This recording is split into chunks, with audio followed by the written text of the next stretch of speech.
Hello, everyone. I'm Adam Stewart. I am going to be giving a little lecture, kind of going over some artists that have been influential to me, some of my early stuff, which is mainly pottery, but then kind of going into how these artists have influenced primarily my drawings, but now some of them are influencing. There's more stuff going on with some sculpture work too now. So kind of going through that progression. So let me kind of get this started real quick. And then there's a video of one of the artists too I wanted to share. Um, again, my name is Adam Stewart. I am a artist and also resident. Well, no longer resident, obviously, since I live out here now. But I'm born and raised in Michigan. We like to do the hand map, which might be backwards for everybody in this video. I don't know. But if you look at your right palm and you point to the crook of your thumb and your hand, that's where I'm from, in a place called Saginaw, Michigan. And I went there also for my undergrad degree, Bachelor of Arts, from Saginaw Valley State University. This is a picture I took. This is from Mackinac, or actually from the Upper Peninsula of Michigan. We have the Mackinac Bridge. Everyone out here has the Golden Gate Bridge, and so ours is a little bit more green than reddish orange color, I hear, but a lot longer, just not as tall. If any, on a side note, if anyone's ever in over this way during Labor Day, you can walk across the bridge. It's really great view, being 200 feet over the water, and a 5 mile walk from one end to the other. It's a great walk. Just kind of, if you're not into heights, I don't recommend it.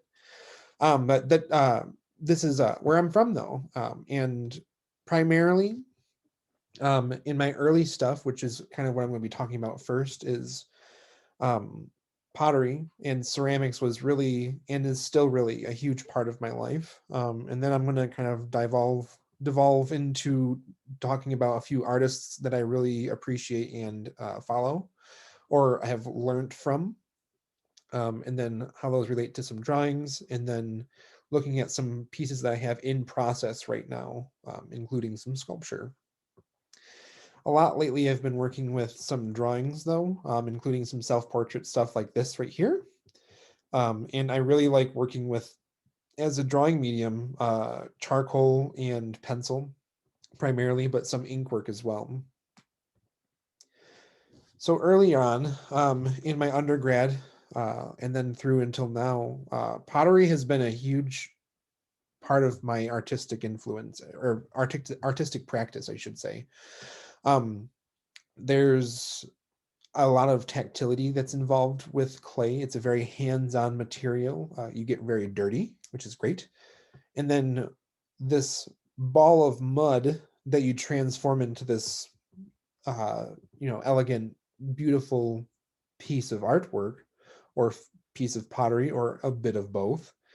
And you take that and then send it through a firing process with your kilns, and it transforms that material from a ball of mud to ceramic. And that, I find that process to be absolutely fascinating. It's a nice mixture of science and art, and I appreciate both worlds equally.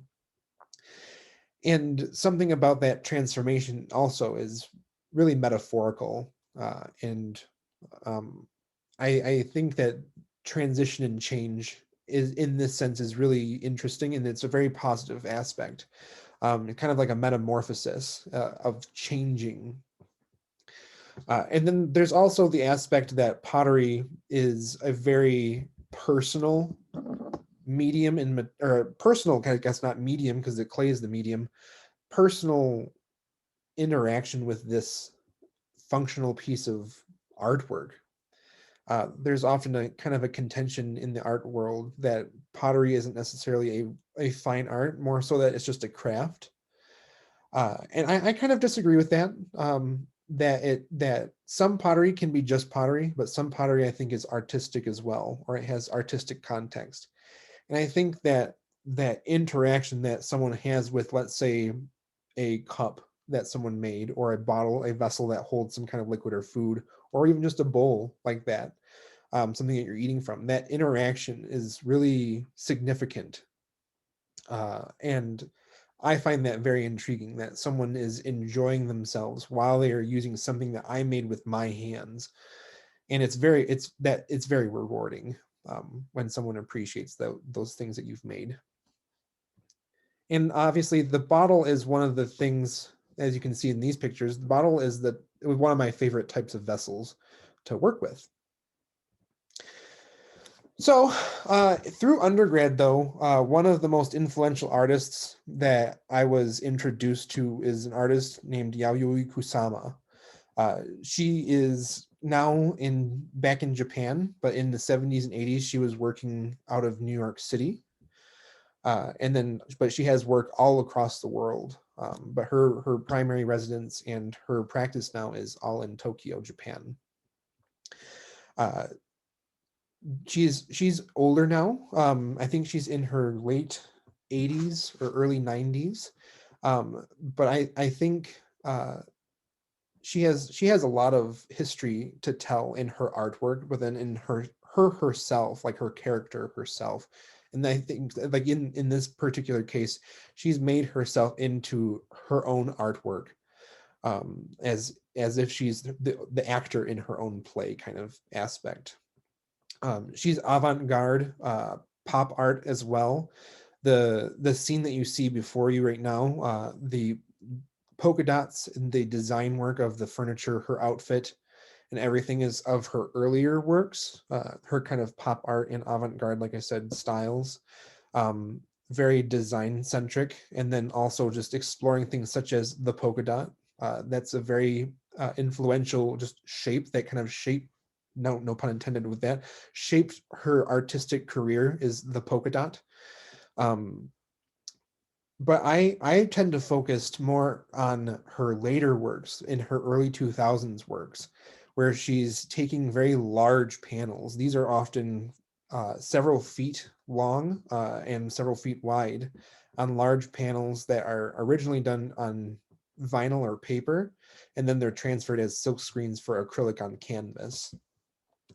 But what I like about these is that they're achromatic, very stark contrast, and very simple. The line work, the repetition of forms and shapes, and it kind of breaks all that space down. But then there's recognizable iconography in here. It's not completely abstract, and I think that kind of creates these dreamlike sequences, where you kind of fall into these. One is because they're so huge. I mean, they're large on scale, like I said, and you kind of fall into them. But the almost manic way that there's so many lines, there's so many little shapes and dots and everything, like the painstaking and almost obsessive compulsiveness of making these, it fascinates me, because I kind of relate to that myself, that I with drawings especially, I have to keep marking this pristine surface, otherwise it's just not finished. And I find that I sometimes overdo my drawings because of that. Like, I don't ever feel like it's not quite completely finished, and then you pass the point of no return, and might mess it up, kind of thing. But I think Yayoi Kusama, she really reins that in and keeps it under control, while still really achieving a level of mania, I think, with these. And they're so basic in shape and everything. Like, you could imagine, like, some kid that's not paying attention in class, that doodles while the instructor is lecturing, and not paying attention. Um, and that compiling these together and composing them into these kind of, like I said, dreamscape kind of sceneries is really intriguing for me, because I think that really, it kind of breaks down what we think of in dreams, in ideas about depression and anxiety, which is a thing that she really focuses on, especially in her later work. is depression, anxiety, and how to deal with those things, or internal mental and or physical pain. Um, I just find it fascinating, especially because I mean she's now working. She lives out of a mental institution in Tokyo, but then she goes across the street where she has her fully staffed studio where she has a whole team that helps her. And I think that's fascinating too. It reminds me a little bit of Van Gogh, even of how he had a kind of a similar situation where he institutionalized himself and was working out of those places to create his work. There's just a bunch of those kind of mental issue or mental awareness kind of ideas that seem to be kind of universal for artists across the whole world. And so I'm going to share this video real quick.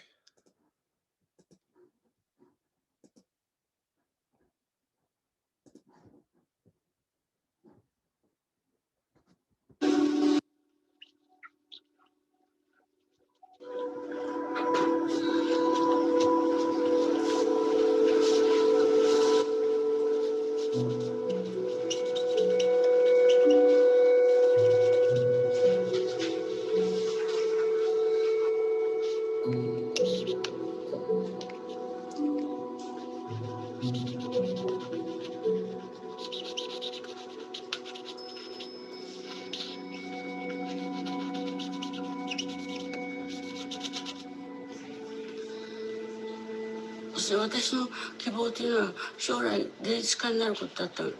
それで10歳頃から私は絵を山のように描きました。母が絵を描いてはいけない。お前は財閥と人と結婚して将来家庭の主婦になると言って私の絵の具だとかカンバスなどを取り上げてしまいました。Making art was something that she seems to have done in opposition to her family, but she also was innately talented. And you look at the early drawings and they are completely exquisite. The challenges to become an accomplished artist in a Japanese provincial milieu must have driven this notion that at some point she would have to escape. She was on a train to stardom. She knew exactly what she wanted to do. She had a suitcase full of drawings, and she set about selling herself.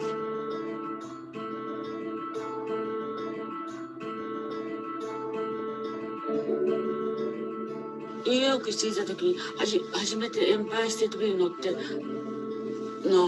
行ってそれから広いニューヨークを見て私は感動しました。そして私はいつかこのニューヨークを自分の心の中に現実的な山のような私の蓄えられた力でもってこのニューヨークをいつか制覇して世界に飛び出ていくということを深く誓い合いました。When she first came to New York, it was a man's world. The art world was aggressively male.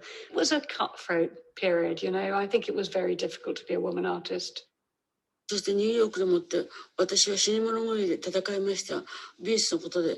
そして一生懸命絵を描き、細かい網目の作品を作って、そしてそれが33フィートの大きさになるの。朝から晩までその網を描いておりました。私がね絵を描いてるとね、そしてその絵がね床を見るとその絵がね発展してて、向こうを見るとね幻覚が来て全部ね幻覚なんて渦まって、それでね結局私はねエンバイラメンタル超芸術家としてね発展することになってました。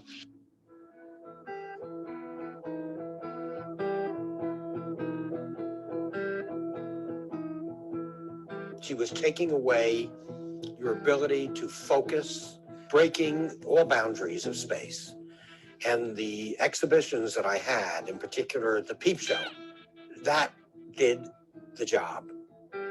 It was an octagonal room, it was painted black, and there were openings where you could stick your head in.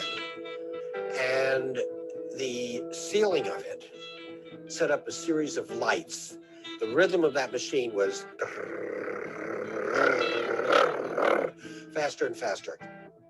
Up till Kusama, there were many artists from the Renaissance on who were involved with perspective and infinity, but it was all a fake because you knew, you as viewer, you were always aware that you were the master, that it was a painting that was encompassed by a frame, and the artist was playing with space, but it wasn't enveloping you.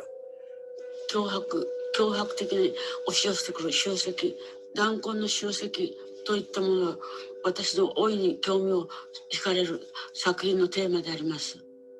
集積っていうのは宇宙の星が一つだけでは存在しなく、地球も一つだけ存在しなく、全宇宙星の集積であります。で、私たちも結局花を見るとそれと同じ花がいくつもいくつもつながっていて、それに対して追いかけていくとパニック状態に陥って、私自身それ花を食べてしまうくらいの衝撃を受けたりします。それは結局体の調子が悪くてね、あまりにも絵描きすぎて、それで具合が悪くてこっちの方に来まして。To go back to Tokyo and to start from scratch again for Kusama was quite extraordinary because she wasn't known there and she hadn't been recognized. Clearly, the strains and stresses of life, the memories have forced her to withdraw.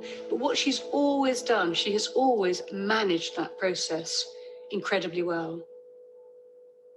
Kusama is now living in a mental institution, but by day, she occupies across the street in a busy suburban neighborhood of Tokyo, a very well-appointed studio facility where she has a team of assistants, and she has a space for painting, she has a space for her library, her archive, and every morning she gets there and she's a consummate professional, and she works from 9 to 6.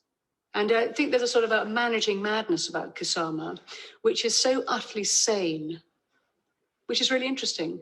She's used her trauma. She's used these experiences in her past. She's been able to harness experiences that might drive other people insane to enormously productive ends. She's an extraordinary person in that way.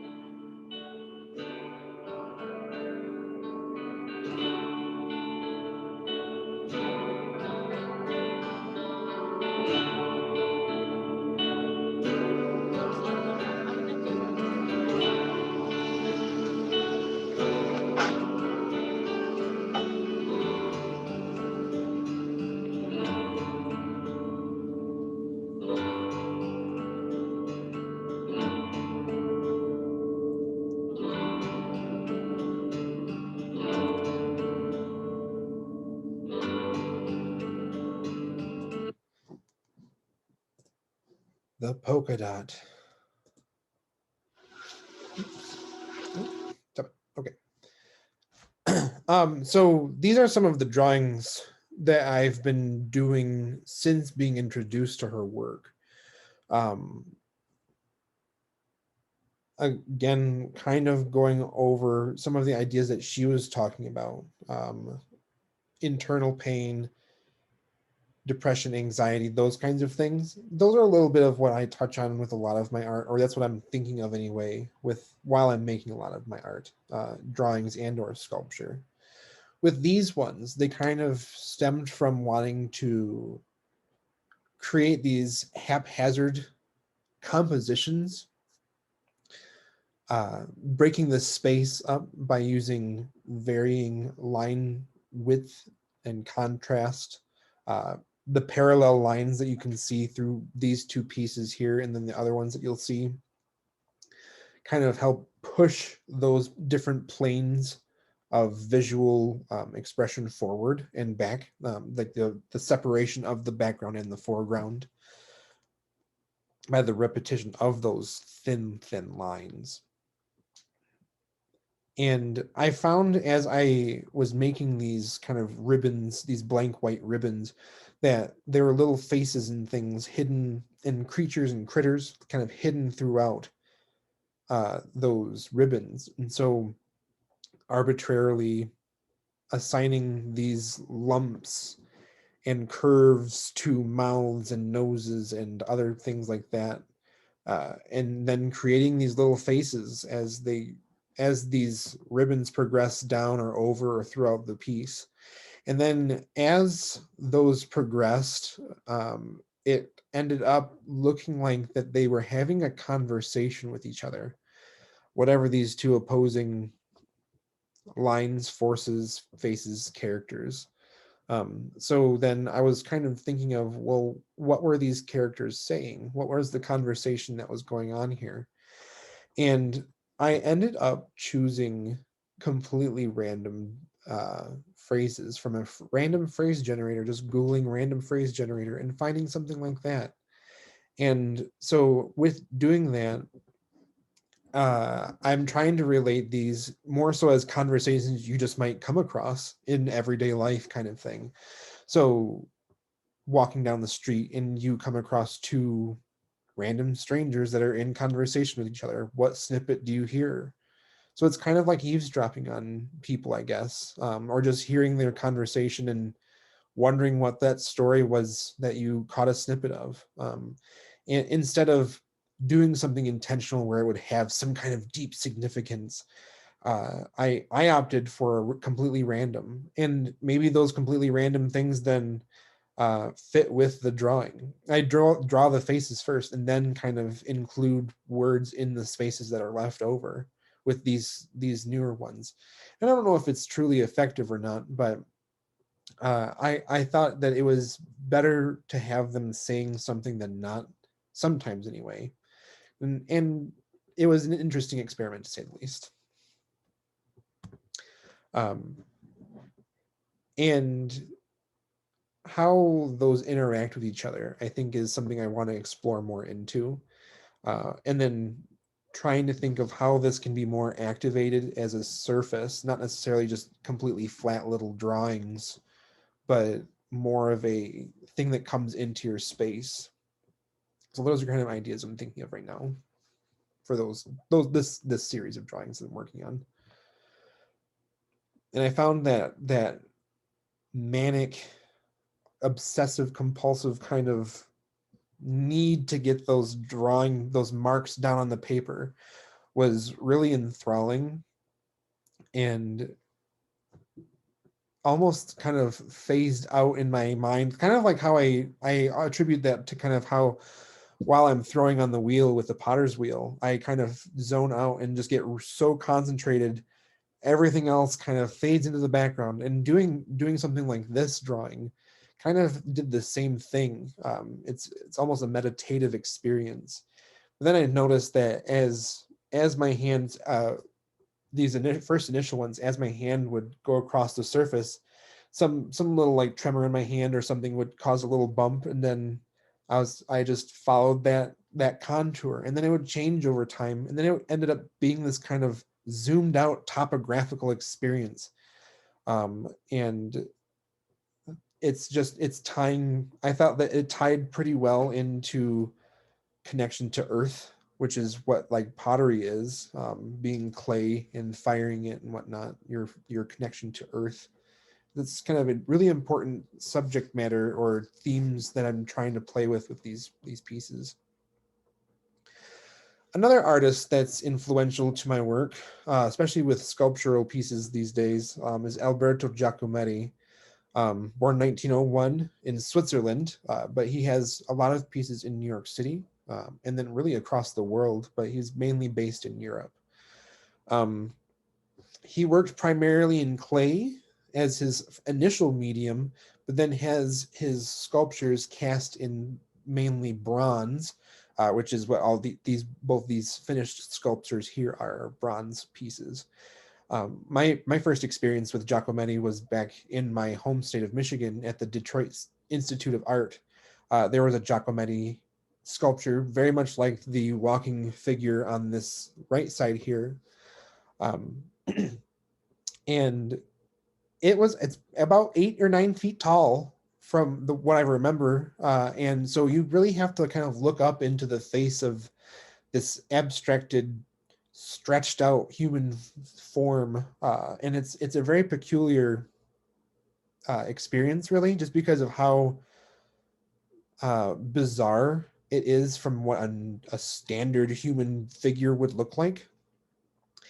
And the piece that's on the left is a very similar to stuff that I'm kind of thinking of with his works, where they're very stretched out, especially the limbs. His limbs, the arms and the legs, are very, very elongated. And I find that that creates a very surreal interaction with the viewer and the figure themselves, because I think we reflect upon our own bodies or bodies of others, and then look at this thing and see how abnormal it is and think of, well, why is it like that? And I think that that questioning is something really interesting to pursue.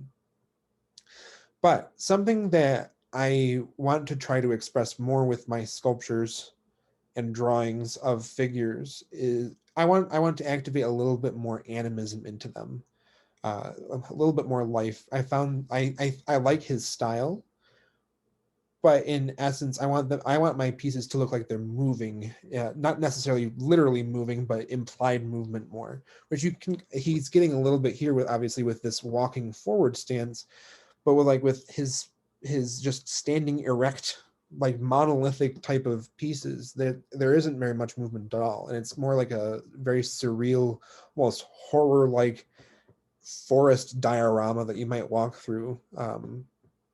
And so that's something I want to try and keep in mind while I'm working on things that utilize his artistic style.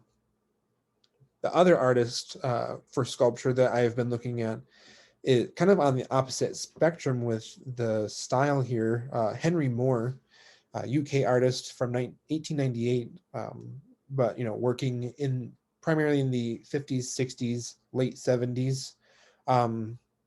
It's like his bigger amount of work, body of work coming out. Oops, oh no, skipping ahead now. His sculptures are more simplified in a different way than Giacometti's were. And I think that there's something in this that I want to capture as well in my sculptures, mainly how these pieces interact with the space around them. And then the fact that with the undulations and the holes, as you can kind of see in the side of the figure here and here, that kind of draws the space in and through these sculptures and really ties everything in together like an anchor. But I also like how it's much more voluminous. There's much more volume and mass to this than Giacometti's. So I'm kind of working as an in-between here with what these two sculptors are doing, I think. And then hopefully what I'm trying to do as well is employ a little bit more playfulness, like what Yayoi Kusama likes to do with her stuff. So now I'm going back now.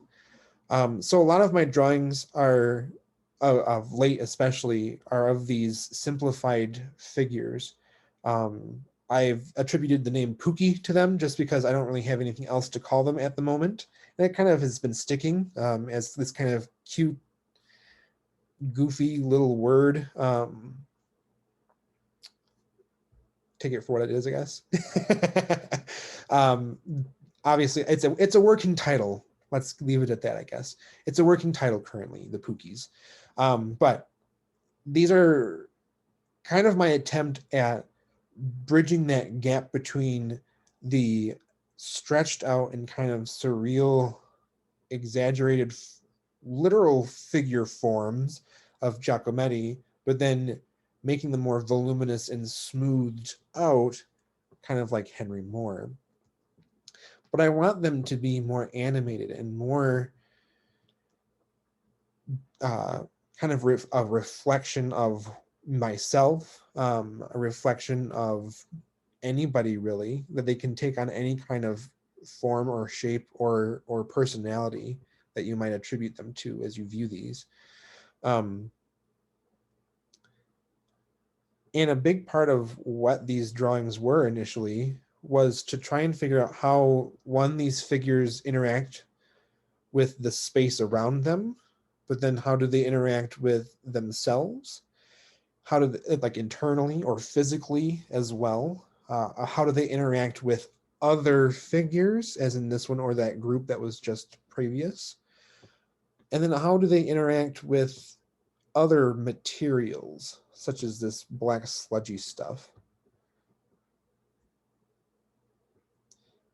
And how can they be more expressive? How can they be more dynamic, of kind of implied movement, even though they would probably be completely still, as three-dimensional sculptures anyway.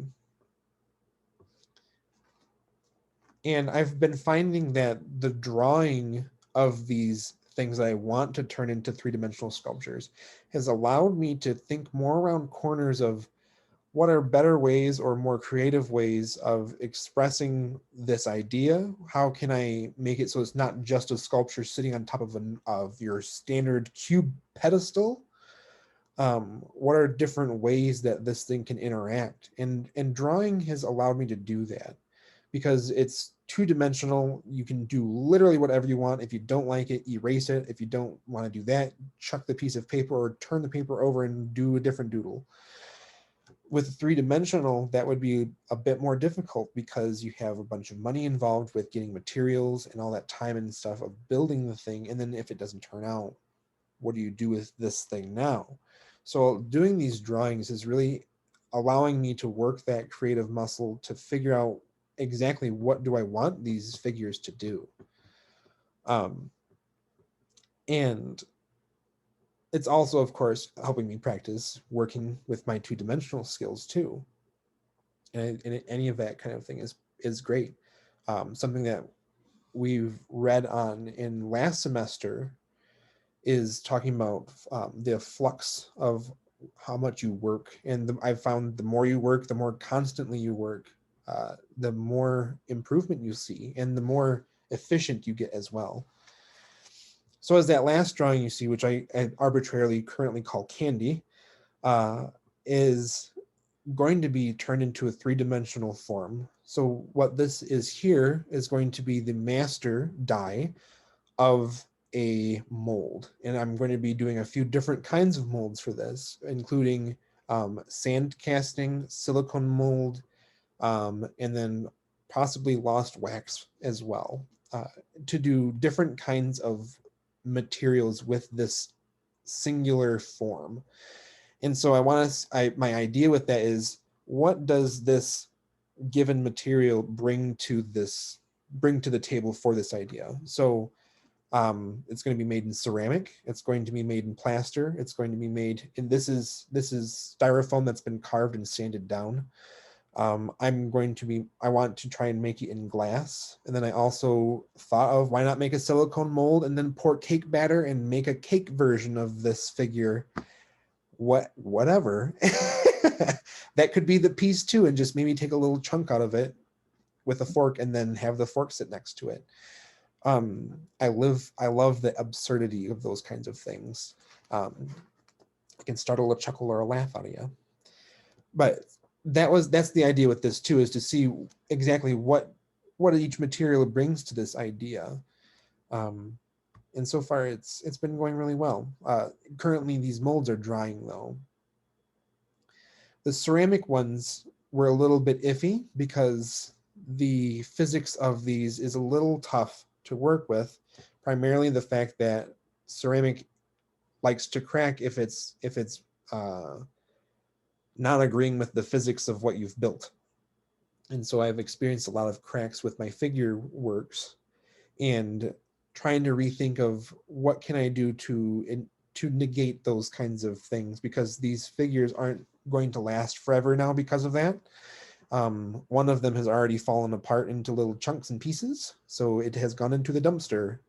And that's something actually too that ceramics has taught me, that I think I apply for the rest of all of my art practice, no matter what the medium is that sometimes bad things happen to your art, and sometimes you just have to let it go.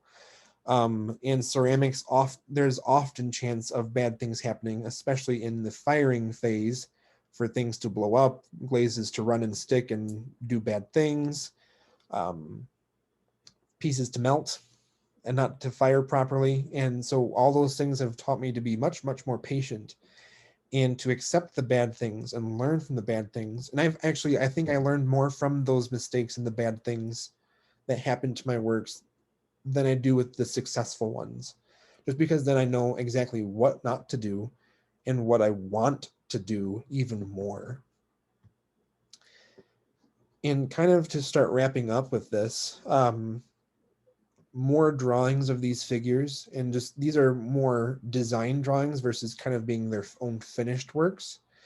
And these are trying to exaggerate those forms even more, pull those legs out even longer, make them more animated in their expression and their movement, their implied movement, so to speak. And so like the one in the middle with the butterfly net is a current work in progress in a three-dimensional form. And so instead of working with clay ceramic, I'm working with a metal rebar insert and then working with paper and tape and then also plaster. So this is standing right now because the one leg that's touching the ground is has a cast of plaster around it. It's very, very sturdy now. And it's about 4 feet tall at the moment. So it's probably gonna be a little bit taller at the end. And the goal is to then create a base where it somehow slides over that metal plate on the bottom. So it's stable and secure, but it's disguising that so you can't really see it. And that's a big thing about what artists do too, is that you create illusions to fool the viewer into believing it's this really seamless thing when in fact it's clunky. And I always love that kind of like finding out the magician's tricks to the artwork, and it just kind of puts you back into a reality of that these are just people as well, and that they had to think around corners and deal with issues of like glue not drying or something like that. And I think that's important to realize, like with artists, especially like with the modern social media these days, of that it's you see a lot of artists creating things that are super awesome and they make it look super easy, but hundreds, if not thousands of hours were put into that practice. And somewhere proverbially or metaphorically, there's a room where there's duds and piles of broken pieces and paintings that just didn't work and crappy photography all stocked up somewhere. And they don't show that stuff, and they only show the few things that do come out. And I think that's important to realize, that there's a lot of work that is involved behind some artists' works, and sometimes the duds can be the more important things and not just those finished pieces.